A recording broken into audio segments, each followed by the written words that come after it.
Hello बच्चों, कैसे हैं आप लोग। चलिए शुरू करते हैं। पिछली वीडियो में मैंने क्या किया था, M4 का क्वेश्चन 1 to 25 मैंने सॉल्व करा दिया था, उसको अच्छे से समझा दिया था। काफ़ी अच्छा रिस्पांस रहा है उस वीडियो पे।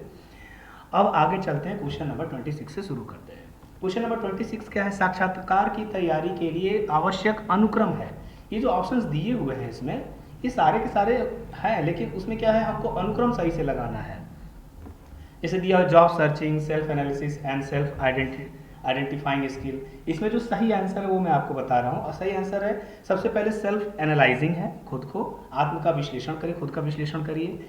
फिर आइडेंटिफाइंग स्किल, अपनी स्किल को पहचानिए और उसके बाद हिसाब से जॉब सर्च करिए। ठीक है, खुद को जानिए, अपनी स्किल को जानिए, फिर जॉब सर्च करिए, तो ये एक अच्छी तैयारी होती है। फिर आगे बढ़ते हैं। अब आ गया ये हमारा कोड, ये हमारा सी लैंग्वेज का कोड है।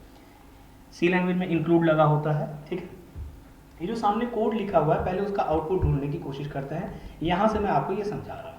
आईएनटी में मतलब ये एक मेन फंक्शन ले लिया गया है जिसके अंदर ये प्रोग्राम लिखा गया है। ठीक है, अब देखिए एक खास बात ये है, लूप क्या है, ये फॉर लूप चल रहा है। फॉर लूप 0 से स्टार्ट हुआ है, लेस देन 8 तक, मतलब ये चलेगा 0 1 2 3 4 5 6 7 8 तक चलेगा। ठीक है, और एक एक वैल्यू बढ़ाई गई है। ठीक है, इसके बाद प्रिंट क्या करने की कोशिश की गई है, परसेंटेज डी आई। थोड़ा सा मैं पिछले बताया भी हूँ परसेंटेज डी की यूज़ करते हैं। जब भी कोई इंटीजर वैल्यू आउटपुट करनी होती है तो हम क्या करते हैं, परसेंटेज डी यूज़ करते हैं और यहाँ पर उस वेरिएबल का नाम लिख देते हैं। तो सामान्य तौर पे अगर सीधे सीधे देखा जाए तो इसको क्या प्रिंट करना चाहिए, सबसे पहले आई की वैल्यू 0 है तो 0 प्रिंट करना चाहिए, फिर 1 फिर 2 फिर 3 फिर 4 7 तक।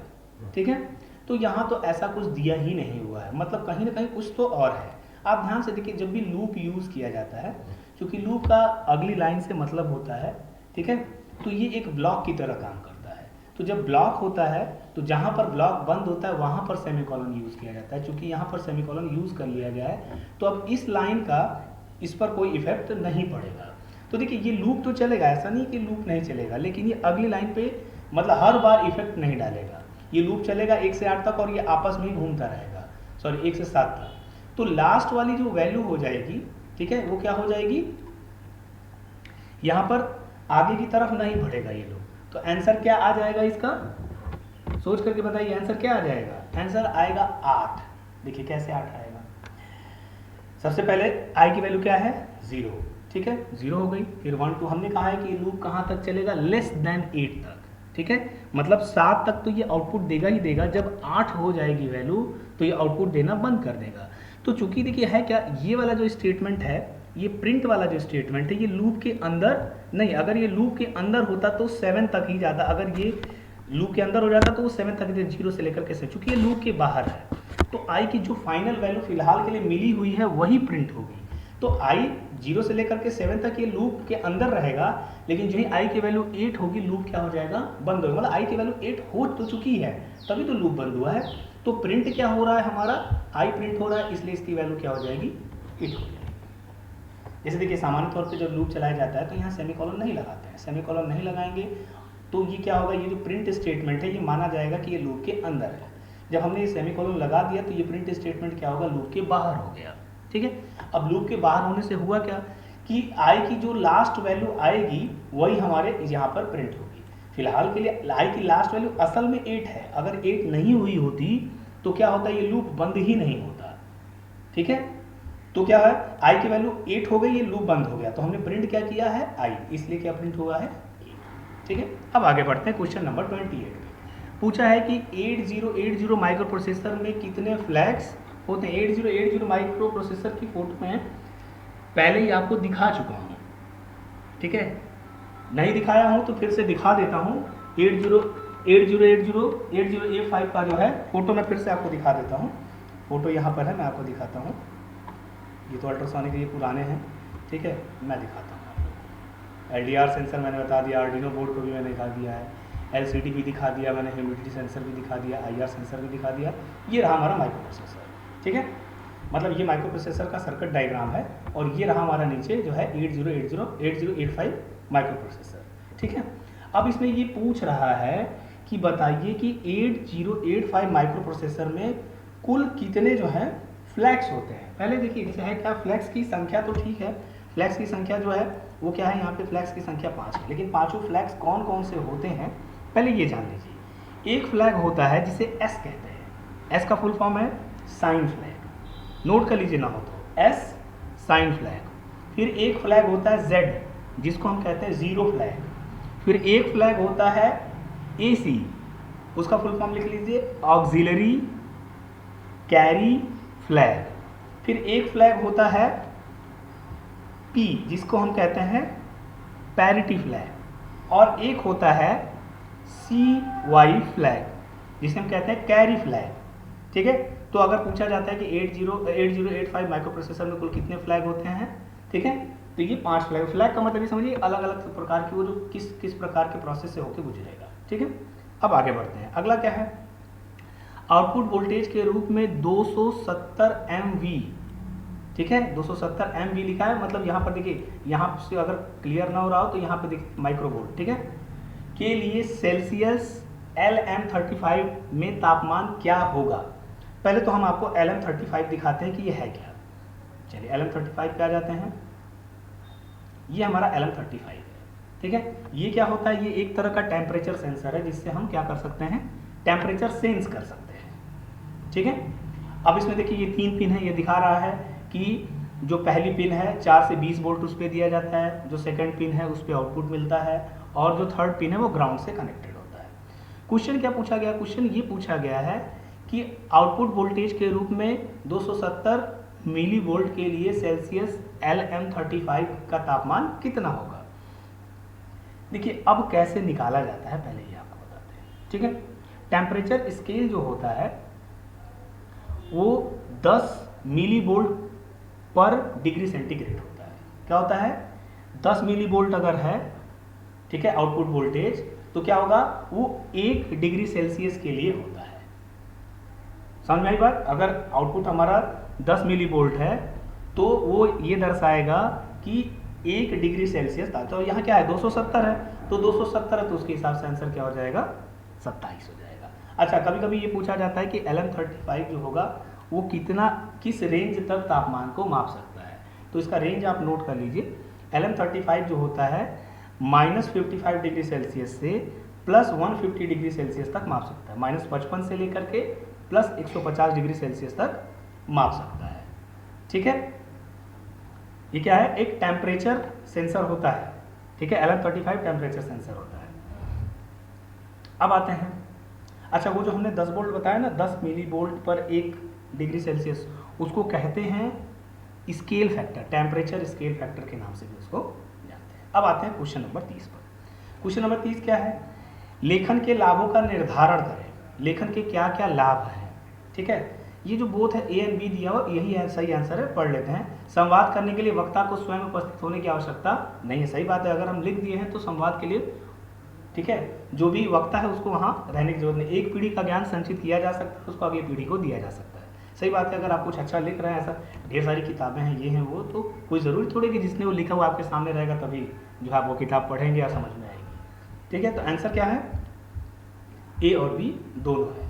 ठीक है, अगला है निष्पादन इकाई की भूमिका क्या है। ठीक है, what is role of execution unit. ठीक है, ये ऑपरेटिंग सिस्टम के बारे में, एग्जीक्यूशन यूनिट करती क्या है पहले तो समझिए। देखिए इनकोडिंग क्या होता है, डीकोडिंग क्या होता है, कैलकुलेशन क्या होता है, प्रोसेसिंग क्या होता है। ठीक है, इनकोडिंग में क्या होता है, इंस्ट्रक्शन को बाइनरी कोड में बदल दिया जाता है। ठीक है, सामान्य रूप से वो नहीं रह पाता। डीकोडिंग में क्या होता है, उस बाइनरी कोड को इंस्ट्रक्शन में हम चेंज करते हैं। कैलकुलेशन तो भाई मैथमेटिकल कैलकुलेशन है, वो तो अलग चीज़ हो गई। ठीक है, ये क्या है, एग्जीक्यूशन यूनिट क्या करती है, एग्जीक्यूशन यूनिट क्या करती है, प्रोसेस करती है केवल, उसका इनकोडिंग डिकोडिंग या कैलकुलेशन से कोई मतलब नहीं है। अब आते हैं क्वेश्चन नंबर 32 पर। 32 क्या है, निम्नलिखित में से कौन सी अवधारणा IoT के समान नहीं है। ठीक है, IoT के समान ये यूबीक्यूट सेंसर नेटवर्क जो है उसका IoT से कोई मतलब नहीं। IoT क्या, इंटरनेट ऑफ थिंग्स, जैसे वेब ऑफ थिंग्स भी इंटरनेट ऑफ थिंग्स के अंतर्गत आता है, क्लाउड ऑफ थिंग्स भी आता है, वर्चुअल थिंग्स जो असल में नहीं लेकिन फिर भी उस तरीके से बिहेव करती है वो भी आ जाता है। तो ये चीज़ जो है ये उसके अंतर्गत नहीं। ये क्या है, ये एक स्मॉल सेंसर नेटवर्क होता है। ठीक है, आई बात समझ में ना। अब आते हैं क्वेश्चन नंबर 33। क्वेश्चन नंबर 33 क्या है, नेटवर्क लेयर में डेटा किस रूप से ट्रांसफ़र होता है? किसी भी नेटवर्क में सामान्य तौर पे डेटा जो होता है वो पैकेट के रूप में ट्रांसफ़र होता है, ठीक है। छोटे छोटे ढेर सारे पैकेट्स बन जाते हैं डेटा के और पैकेट ट्रांसफ़र होता है। तो जब भी डेटा ट्रांसफ़र की बात आ जाए, ज़्यादा नहीं सोचना, उसको पैकेट से ही कर लीजिएगा, उसमें कोई नहीं है। अब आते हैं सी में आप एक अरे या इसको एरे भी पढ़ा जाता है को कैसे सेट अप करेंगे। देखिए एरे का मतलब ये होता है कि हम एक ही वेरिएबल के अंदर ढेर सारी वैल्यू रख सकें, उसे हम क्या कहते हैं? एरे कहते हैं। जैसे एक मान लीजिए कि हमने लिखा int a बराबर 10। int a बराबर 10 का मतलब हो गया कि a नाम का एक वेरिएबल, इस वैल्यू क्या है? 10 है। लेकिन एरे ये करता है कि एक ही वेरिएबल के अंदर ढेर सारी अलग अलग वैल्यूज़ को उसमें स्टोर किया जा सकता है। तो उसके लिए सबसे पहले क्या करना होता है कि जो हमारा वेरिएबल है, ठीक है, उसमें कितने एलिमेंट्स होंगे वो डिसाइड करना होता है, ठीक है। और देखिए असल में देखिए आंसर ये है, मैं आपको बता दे रहा हूँ, इसको समझा देता हूँ। सबसे पहला हमको ये डिसाइड करना है कि हमारा जो वेरिएबल है, जो एरे हम बना रहे हैं, उसमें कितनी वैल्यूज़ होंगी, वो यहाँ दे दिए, ठीक है। उसके बाद ध्यान ये रखना है कि यहाँ पर जो वैल्यूज़ लिख रहे हैं उसको स्क्वायर ब्रैकेट में लिखेंगे, बड़े ब्रैकेट में। यहाँ पर देखिए छोटे ब्रैकेट में भी लिखा है, लेकिन ये इनकरेक्ट है, बड़े ब्रैकेट में लिखा जाता है। उसके बाद जो इक्वल टू करके कर्ली ब्रेसेस में हम क्या करते हैं, जो भी वैल्यूज़ होती हैं कॉमा दे करके लिखते हैं। चूँकि यहाँ 2 लिखा है हमने तो यहाँ 2 वैल्यूज़ लिखेंगे, यहाँ 4 लिखे रहेंगे तो यहाँ 4 वैल्यू। कभी कभी ऐसा होता है कि यहाँ कुछ नहीं लिखा होता है। कुछ नहीं का मतलब हम अपने हिसाब से जितनी वैल्यू रखना चाहें रख सकते हैं। तो असल में एरे को सेट करने के लिए सी में क्या करते हैं, इसका यूज़ किया जाता है। अब आते हैं MQ2 गैस सेंसर, ठीक में कितने टर्मिनल होते हैं। इसमें पूछ रहा है कि MQ2 गैस सेंसर जो है उसमें कुल कितने टर्मिनल होते हैं, ठीक है। अभी मैं आपको MQ गैस सेंसर की फ़ोटो भी दिखा देता हूँ, ठीक है, ताकि आपको ज़्यादा क्लियर रहेगा। ये रहा MQ गैस सेंसर। तो कितने टर्मिनल हैं? 4 हैं, ठीक है। A0, ठीक है, D0 ग्राउंड और VCC, ठीक है। A0 से जोड़ा जाएगा, D0 से एनालॉग पिन, डिजिटल पिन, ठीक है, ग्राउंड और वोल्टेज, ठीक है। चलिए तो अब इसमें कितने पिन हैं? यहाँ 4 हैं, तो आंसर हमारा क्या होगा? 4 होगा, ठीक है। गैस सेंसर होता है, ये याद रखिएगा। आर्डिनो यूनो के एनालॉग पिन समूह के लिए कौन सा गलत है?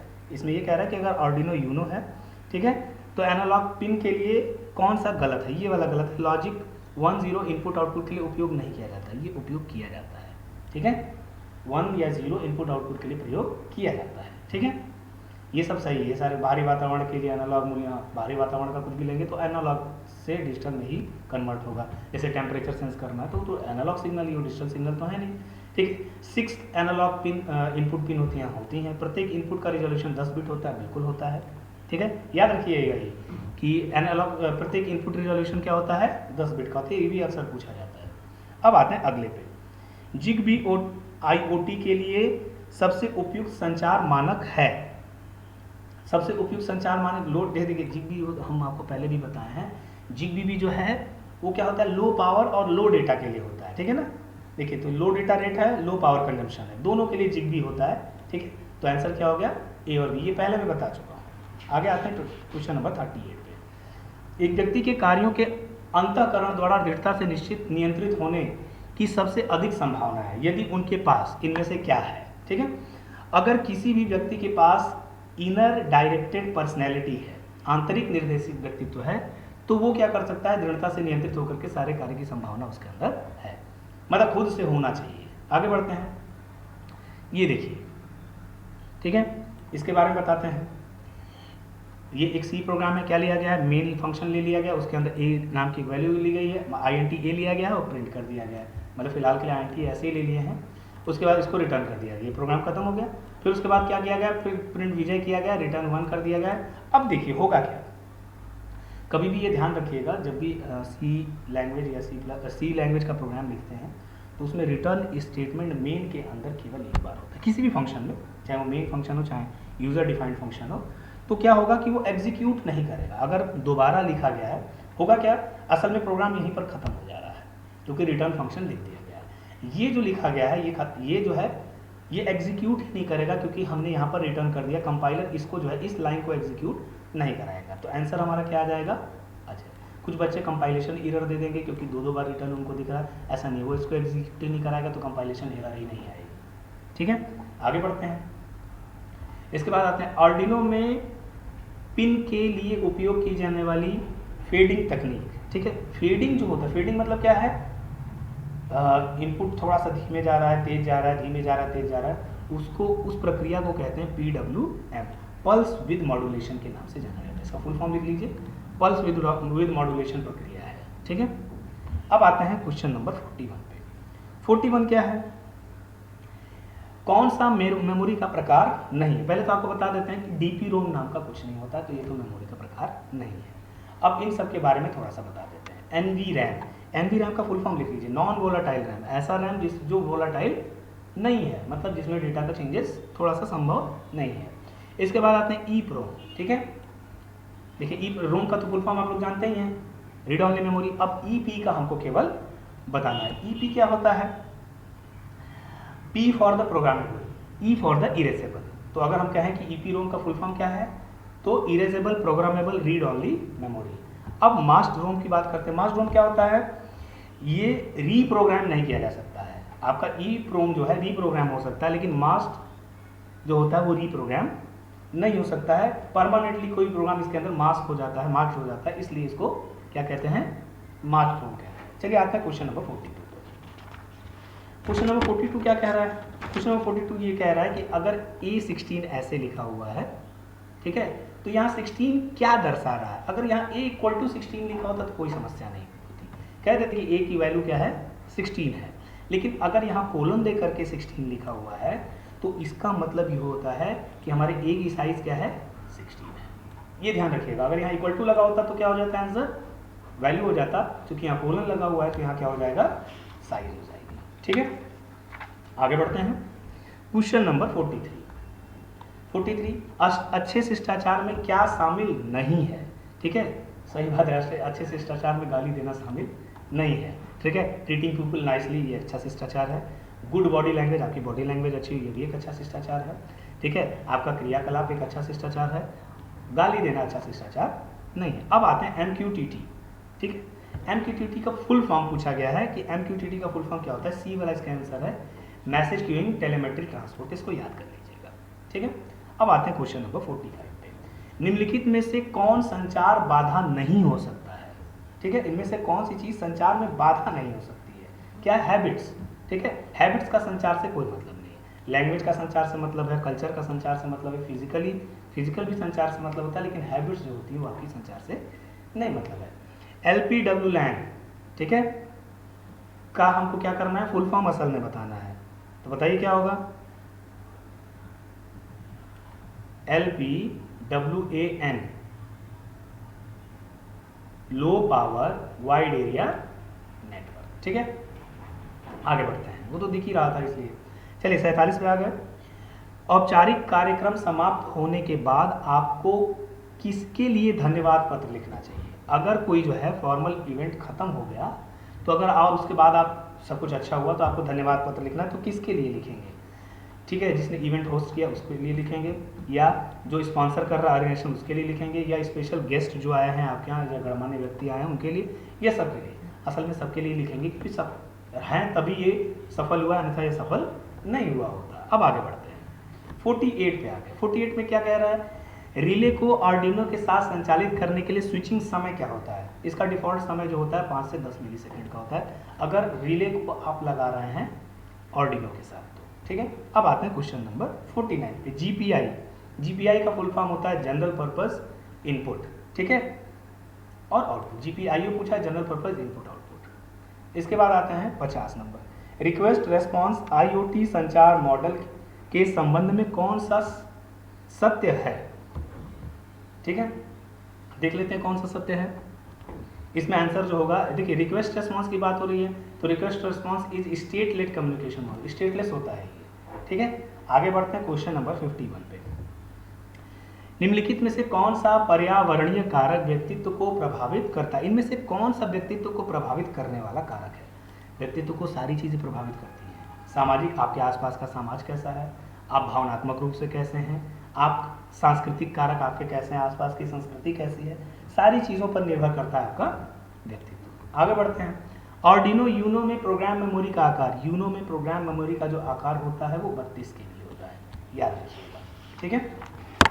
जो भी आर्डिनो यूनो बोर्ड आप यूज़ कर रहे हैं या यूज़ किए होंगे, तो उसमें जो प्रोग्राम डालेंगे वो अधिकतम 32 KB का ही डाल सकते हैं, इससे अधिक का नहीं डाल सकते हैं।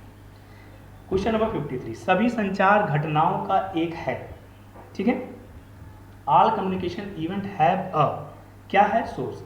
जब भी कम्युनिकेशन इवेंट है वो कहीं ना कहीं किसी न किसी सोर्स से ही रिलेटेड होता है। अब आते हैं क्वेश्चन नंबर 54 पे। आर्डिनो यूनो की घड़ी की गति क्लॉक स्पीड कही जाती है, ठीक है। क्लॉक स्पीड किसकी होती है, जो उसमें माइक्रो प्रोसेसर लगा हुआ है उससे होती है, माइक्रो कंट्रोलर जिसको कहते हैं, ठीक है। तो उसकी स्पीड क्या होती है ये जानना है। आर्डिनो यूनो का पूछा है, अगर आर्डिनो यूनो का पूछ रहा है तो इसकी क्लॉक स्पीड क्या होती है, 16 मेगाहर्ट्ज होती है, ठीक है। अब आते हैं क्वेश्चन नंबर 55 पे। यदि हम IR सेंसर में VCC को 25 वोल्ट देते हैं तो क्या होगा। पहले तो ये जानिए कि IR सेंसर जो है वो 25 वोल्ट सही नहीं पाएगा, अधिकतम 5 वोल्ट सहता है, तो निश्चित तौर पे क्या होगा, नुकसान होता है, ठीक है, वो जल जाएगा। अब आते हैं इस प्रोग्राम का आउटपुट देखते हैं। इसमें क्या कहा गया, k की वैल्यू क्या है, 10 है। लूप हमारा कब तक चलेगा, जब तक कि k की वैल्यू क्या हो जाए, लेस देन और इक्वल टू 12 रहे, ठीक है।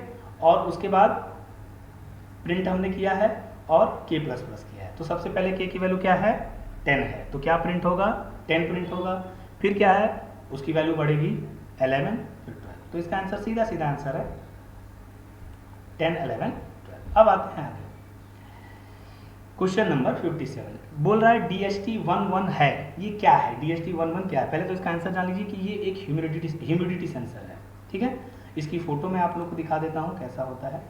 ये रहा DHT11, ठीक है। ये एक ह्यूमिडिटी सेंसर है। इसमें क्या देखिए, VCC होता है, डेटा के लिए होता है और ग्राउंड होता है।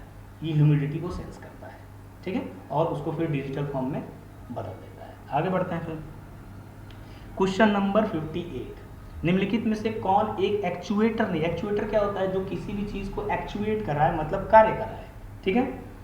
क्या कह दिया, DC motor, stepper motor, relay, shutter, door, ठीक है। रिले जो होता है ये कोई कार्य नहीं कराता, ये तो बस सिग्नल को जो है एक विशेष कंडीशन के अनुसार इधर से उधर भेजता है। इसके अलावा DC मोटर, ठीक है, स्टेपर मोटर और शटर डोर्स, ये सारे के सारे मूवेबल हैं, काम करते हैं या काम कराते हैं। अब आते हैं क्वेश्चन नंबर 59, आर्डिनो IDE किस प्रोग्रामिंग भाषा में लिखा है। पहले तो आर्डिनो IDE जान लीजिए। आर्डिनो IDE क्या है, जिसमें आप आर्डिनो की प्रोग्रामिंग लिख रहे हैं, ठीक है, जिस प्रोग्राम के अंदर वो लिखा गया है C और C++ के अंदर, ठीक है ना, C++ का ही प्रोग्राम उसमें यूज़ किया गया है। अब आते हैं क्वेश्चन नंबर 60 पे। नकारात्मक तनाव की विशेषताएं निम्नलिखित हैं। नकारात्मक तनाव मतलब एक ऐसा तनाव जो निगेटिव है, जो असल में नहीं है, उसके बारे में हम बहुत सारा सोचे जा रहे हैं। क्या क्या है, यह चिंता का कारण बनता है, बिल्कुल बनता है। चीज़ें अप्रिय लगने लगती हैं, प्रदर्शन को कम करता है, मतलब आपका परफॉर्मेंस को क्या कर देगा, कम कर देगा, और सही बात है।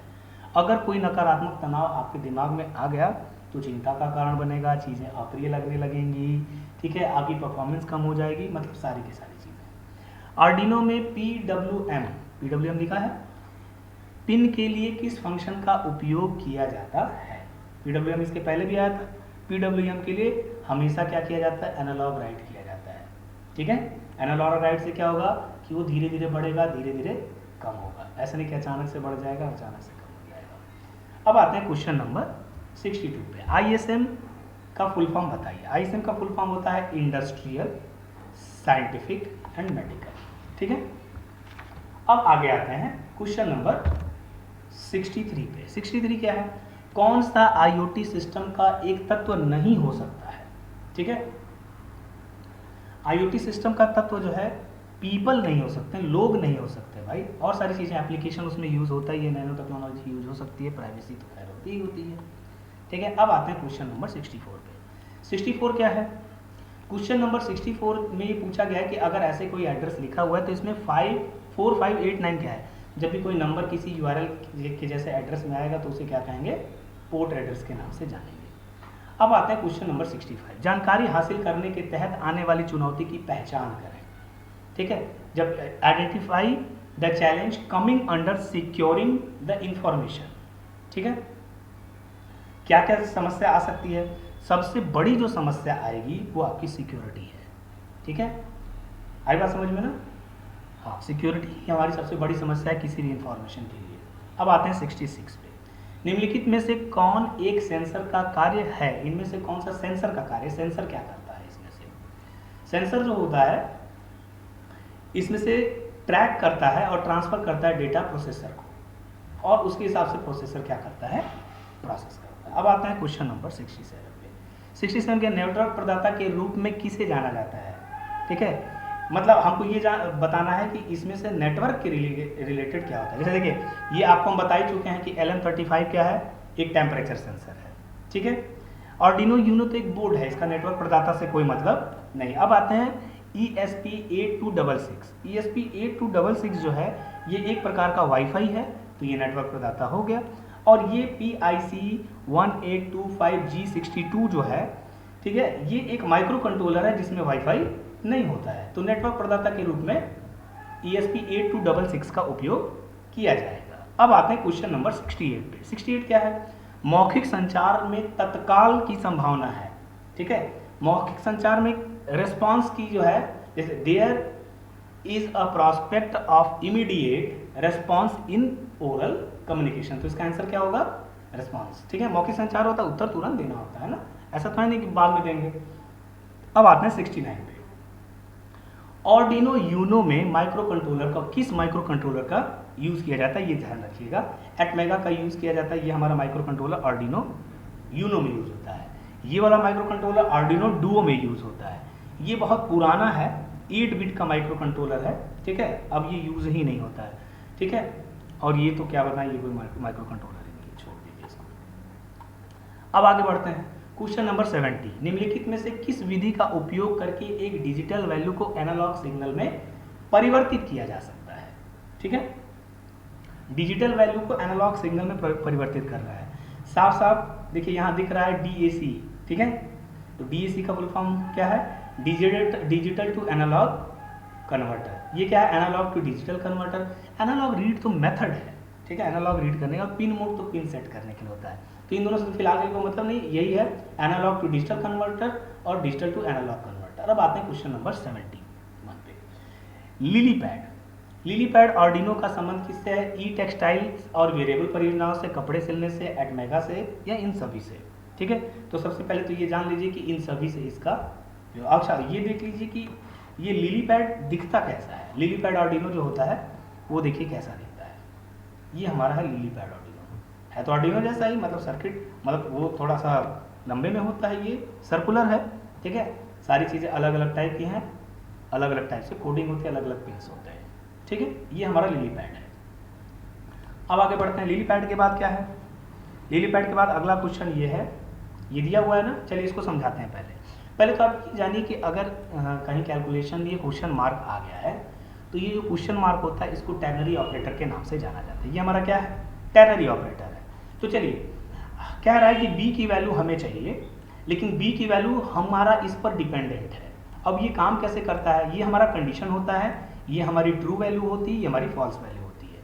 कहा गया है कि अगर ए बड़ा है 6 से तो क्या आएगा 4, और नहीं तो क्या दिखाएगा 6, मतलब बी की वैल्यू क्या होगी, अगर ए बड़ा है 6 से तो बी की वैल्यू क्या हो जाएगी 4 हो जाएगी, नहीं तो बी की वैल्यू क्या होगी 6 होगी। अब देखिए यहाँ ए की वैल्यू क्या है 4 है, तो ये तो कंडीशन फॉल्स हो गई, तो जब फॉल्स हो गई तो आंसर क्या आएगा 6, तो बी की वैल्यू क्या हो जाएगी 6, इसका आंसर क्या आ जाएगा 6। अब आगे बढ़ते हैं, क्वेश्चन नंबर 73 पे आ जाते हैं। क्वेश्चन नंबर 73 क्या है, एपीआई का अर्थ, इसका फुल फॉर्म नोट कर लीजिए, इसका फुल फॉर्म होता है एप्लीकेशन प्रोग्रामिंग इंटरफेस। अब आते हैं क्वेश्चन नंबर 74 पे। सर्किट बोर्ड का एक प्रकार जिसका उपयोग आर्डिनो बोर्ड की क्षमता के विस्तार के लिए किया जाता है। आर्डिनो बोर्ड में जो पिन्स होती हैं वो लिमिटेड है ना, डिजिटल पिन इतनी है, एनालॉग पिन इतनी है। अगर जैसे मान लीजिए आर्डिनो बोर्ड से 20 एलईडी ही कनेक्ट करनी है तो वो तो नहीं हो पाएगा, क्योंकि उस पर जगह ही नहीं है, ठीक है। तो उसके लिए एक सर्किट बोर्ड अलग से उपयोग किया जाता है, जिसे ब्रेड बोर्ड के नाम से जाना जाता है। ब्रेड बोर्ड को दिखा देते हैं आपको, ये आपका ब्रेड बोर्ड है, ठीक है। ब्रेड बोर्ड देखिए यहाँ पर अलग अलग टाइप से लगाए गए, एलईडी लगाई गई, ये लगाया गया, अलग अलग टाइप से ये लगाया गया है, ठीक है ना। आई बात समझ में। थोड़ा सा डिटेल में भी आप देखना चाहें तो देख लीजिएगा। आर्डिनो जैसे एक मान लीजिए हमको कोई डिजिटल पिन का जो है आउटपुट देना है किसी भी पिन पे, तो हमने क्या कर दिया यहाँ लगा दिया। अब यहाँ से लेकर के यहाँ तक सारा का सारा एक जैसा हो गया। अब जब एक जैसा हो गया तो इस पर जो है हम आउटपुट दे करके इनपुट ले सकते हैं। चलिए अब आगे बढ़ते हैं, ये हमारा ब्रेड बोर्ड है, ये क्षमता को बढ़ाता है आर्डिनो बोर्ड की। आगे बढ़ते हैं, क्वेश्चन नंबर 75, तनाव या तनाव से संबंधित होता है, मेंटल होता है, भावनात्मक होता है, शारीरिक होता है, ये सभी होता है, बताइए क्या होता है। तनाव सभी को प्रभावित करता है, ठीक है ना। अब आते हैं एलसीडी में सेकंड लाइन पर मैसेज को प्रिंट करने के लिए कौन सा कमांड, जैसे एलसीडी है, ठीक है, अब उसमें हमको क्या करना है, सेकंड लाइन में प्रिंट करना है, पहली लाइन में प्रिंट नहीं करना है, तो ये वाला कमांड यूज होगा, एलसीडी सेट कर्सर 0 1, ठीक है। 0 का मतलब पहली लाइन हमको नहीं चाहिए, 1 मतलब दूसरी लाइन में हमको शुरू करना है, ठीक है। अब आते हैं क्वेश्चन नंबर 77, सेंसर के आधार पर आउटपुट सिग्नल उत्पन्न करता है, ठीक है। किसके आधार पर आउटपुट सिग्नल, हमारा सेंसर जो है किस आधार पर, भौतिक मात्रा, सेंसर हमारा भौतिक मात्रा को सेंस करता है, उसी के आधार पर आउटपुट सिग्नल। अब आते हैं क्वेश्चन नंबर 78 पे, आर्डिनो नैनो बोर्ड में कितने एनालॉग पिन का उपयोग किया जाता है। पहले आर्डिनो नैनो देख लीजिए आप लोग, ये नीचे पड़ा होगा, ये देखिए, ये आर्डिनो नैनो है, आप जो यूज करते हैं वो आर्डिनो यूनो है, ठीक है। तो इसमें पूछा है कि बताइए कि कुल कितनी एनालॉग पिन्स होती हैं, ठीक है। तो कुल जो होती हैं वो कुल मिलाकर के 8 एनालॉग पिन्स होती हैं, A0 से लेकर के, देखिए A0, A1, A2, A3, A4, A5, A6, A7, तो ये पूरी की पूरी क्या है, टोटल 8 एनालॉग पिन्स होती हैं, आंसर क्या हो जाएगा, 8 हो जाएगा। क्वेश्चन नंबर 79, इनमें से कौन सा व्यक्तित्व मूल्यांकन का पैमाना नहीं है, इनमें से किसके द्वारा हम व्यक्तित्व का मूल्यांकन नहीं कर सकते हैं, रंग के द्वारा। आप किसी का रंग देख करके नहीं बता सकते हैं कि उसका व्यक्तित्व कैसा है, आप कम्युनिकेशन स्किल देख करके थोड़ा सा बता सकते हैं, बॉडी लैंग्वेज देख करके बता सकते हैं, ड्रेसिंग स्टाइल का भी थोड़ा सा, बहुत नहीं लेकिन थोड़ा सा प्रभाव है, लेकिन रंग का तो बिल्कुल भी नहीं है। ऐसा नहीं कोई काला है तो उसका व्यक्तित्व अच्छा नहीं, कोई गोरा है तो उसका व्यक्तित्व अच्छा, ऐसा कुछ नहीं है, ठीक है। अब आते हैं क्वेश्चन नंबर 80 पे, निम्नलिखित में से कौन IoT का अनुप्रयोग नहीं है। देखिए अनुप्रयोग वेरिएबल है, ठीक है, स्मार्ट ग्रिड बना, ये अनुप्रयोग नहीं, ये तो आर्डिनो बोर्ड है, हम बोर्ड की बात कर रहे हैं, ये बोर्ड अलग चीज हो गई, IoT इसके द्वारा बनाई जाती है, ठीक है। अब आते हैं क्वेश्चन नंबर 81, शिक्षार्थी की पसंद और नापसंद मन की स्थिति पर निर्भर करती है, ये उसके प्रवृत्ति पर निर्भर करती है। कोई जैसे देखिए कोई टीचर है, बहुत सारे विद्यार्थियों को पसंद आएगा, सेम चीज़ पढ़ा रहा है, सेम क्लास में बहुत सारे विद्यार्थियों को नहीं पसंद आएगा, तो ये उस विद्यार्थी की प्रवृत्ति पर निर्भर करता है कि वो कैसा है। अगर उस मतलब बहुत सारे बच्चों को पसंद आएगा, बहुत सारे बच्चों को पसंद नहीं आएगा, ये प्रवृत्ति पर निर्भर करता है। अब आते हैं, इनमें से कौन सा 16 बिट माइक्रो कंट्रोलर का उदाहरण है। 82 का आंसर होगा 8096 जो है वो 16 बिट का है, ठीक है।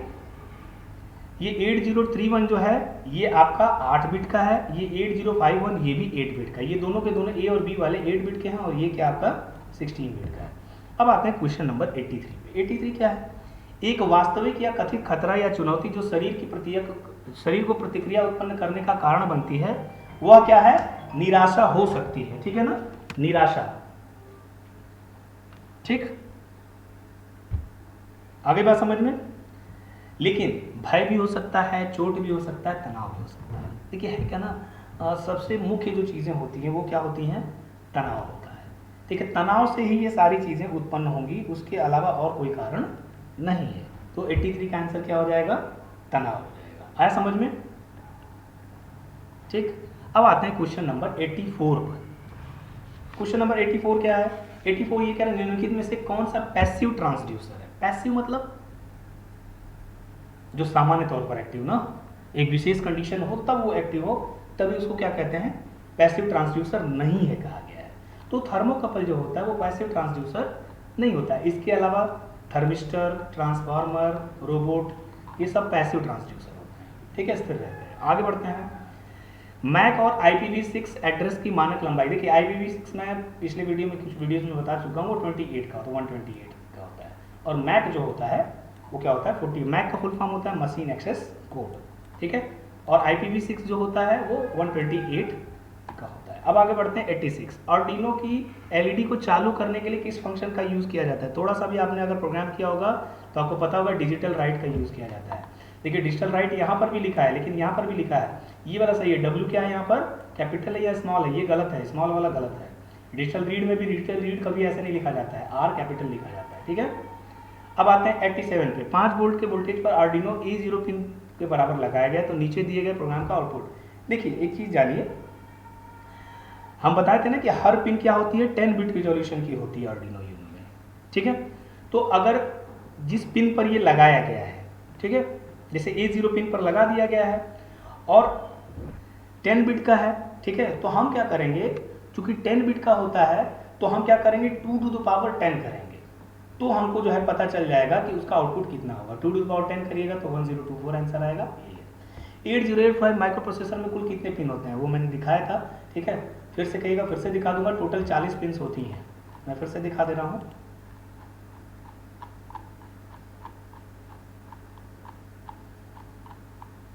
ये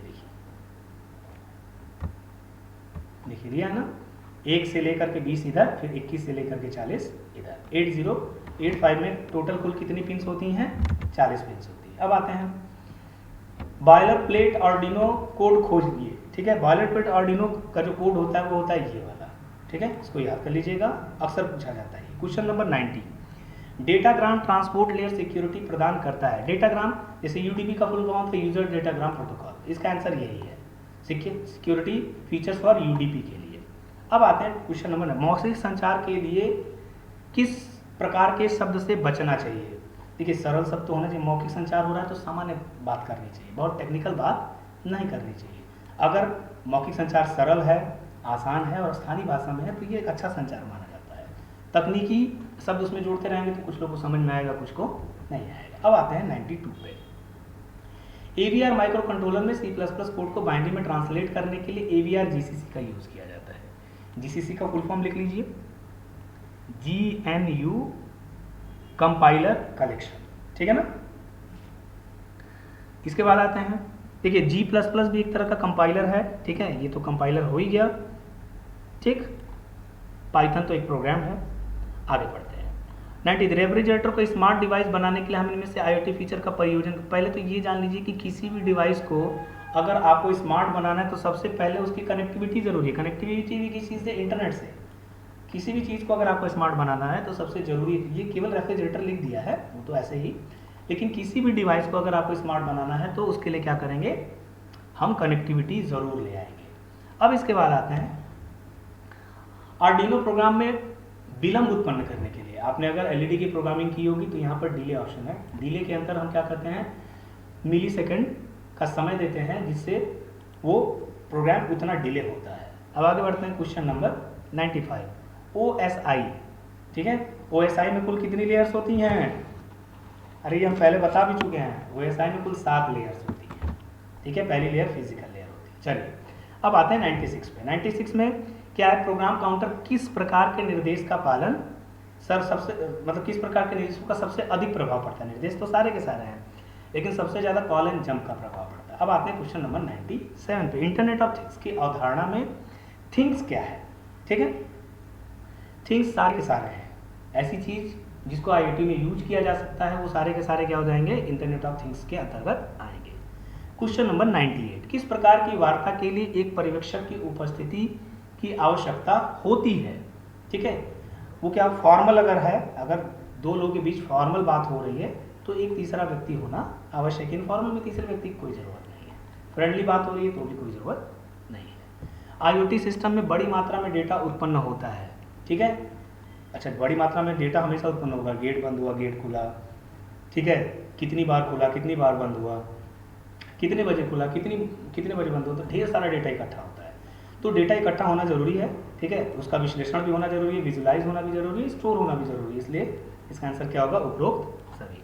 and the last question of this paper is Arduino programming में हमेशा के लिए जाने का संकेत, ठीक है, हमेशा बार बार चलता रहे वो संकेत क्या होता है, वाइड लूप में दिया जाता है। जो भी आप बार बार चाहते हैं कि वो हमेशा के लिए बना रहे, ठीक है, उसको वाइड लूप से दिया जाता है।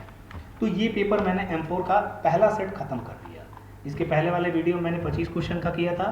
ये वीडियो थोड़ा बड़ा हो गया है, लेकिन मैं सोच रहा था कि आपके एग्जाम्स आने वाले हैं तो जल्दी जल्दी वीडियोस बना दें सारे के सारे, ताकि आप अच्छे से तैयारी कर सकें, ठीक है। तो बस करते हैं इस सीरीज में, फिर अब देखा जाएगा आगे जो है और भी कुछ पेपर्स लेकर के मैं सॉल्व कर दूंगा ताकि आपको अच्छे से समझ में आए, ठीक है। बहुत बहुत धन्यवाद आप लोग का, आपका दिन शुभ हो।